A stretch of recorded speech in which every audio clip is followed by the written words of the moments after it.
Assalamualaikum warahmatullahi wabarakatuh. Selamat pagi untuk kawan-kawan semua. Salam sejahtera. Rahayu, rahayu, rahayu. Terkhusus untuk sahabat-sahabat Laskar Sabilillah dan PWI. Tetap semangat. Terus berjuang. Karena kita berada dalam kebenaran. Kebenaran yang pakai dalil, bukan kebenaran yang tanpa dalil. Yang seperti kaum dobel itu lakukan, kaum parasit.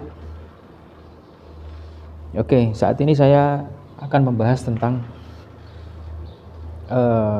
Kiai Imad yang sudah tidak lagi dimasukkan dalam jajaran lembaga Bahsul Masail PBNU.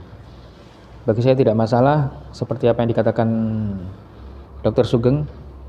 Ya, karena tingkat keilmuannya Kiai Imaduddin sudah tidak level lagi di lembaga itu.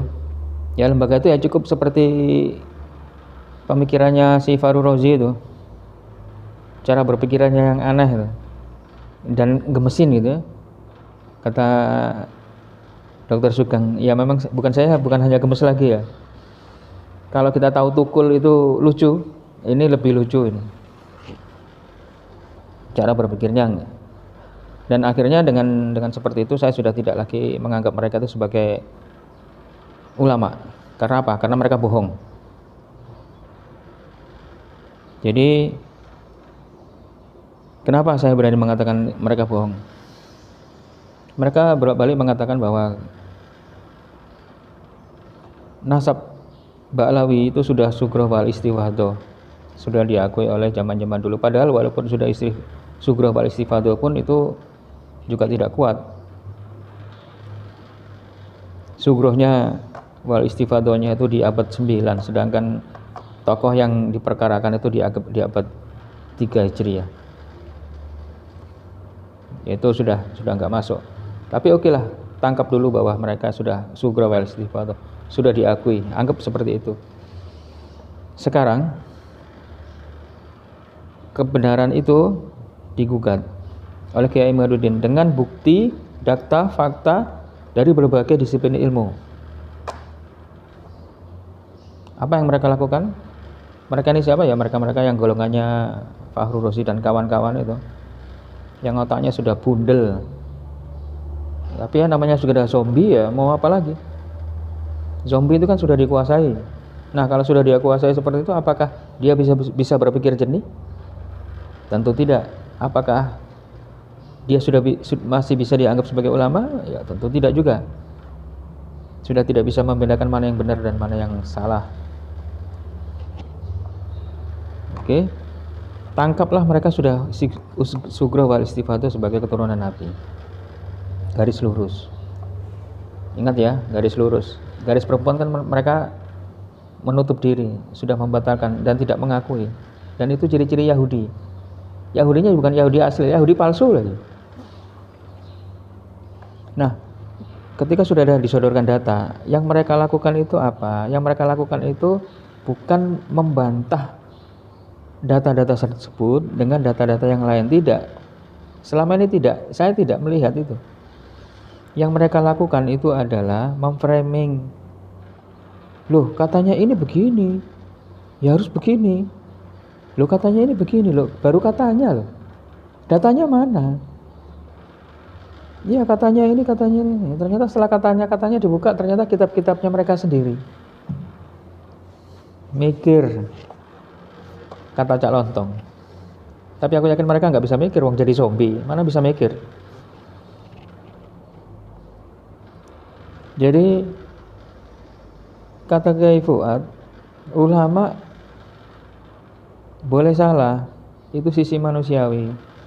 Tetapi kalau sudah bohong, itu sudah tidak layak sebagai ulama. Sudah bohong. Karena apa yang ditakutkan? Bukan ditakutkan, dia akan membohongi. Kalau orang sudah berbohong, dia akan membohongi. Data-data yang sudah nyata, sudah jelas kok mereka masih bisa berbohong. Berbohong pun juga dilihat lagi. Mereka ini sebenarnya baca atau enggak sih? Kalau mereka tidak baca, berarti dipastikan mereka tidak mau tidak mau membaca dan tidak mau ada datang kebenaran yang baru. Layak sebagai ulama? Tidak. Atau ketika mereka sudah baca dan tidak bisa membantah dengan data-data yang lain, masih bohong. Ini lebih parah lagi. Jadi tetap bahwa mereka bukan sebagai keturunan Nabi sampai kapanpun. Itu satu. Yang kedua, untuk urusan memalsukan nasab mereka terhadap klaim-klaim dengan keturunan Mataram, kita akan kejar terus sampai di mana. Kurang ajar itu, kaum bajingan itu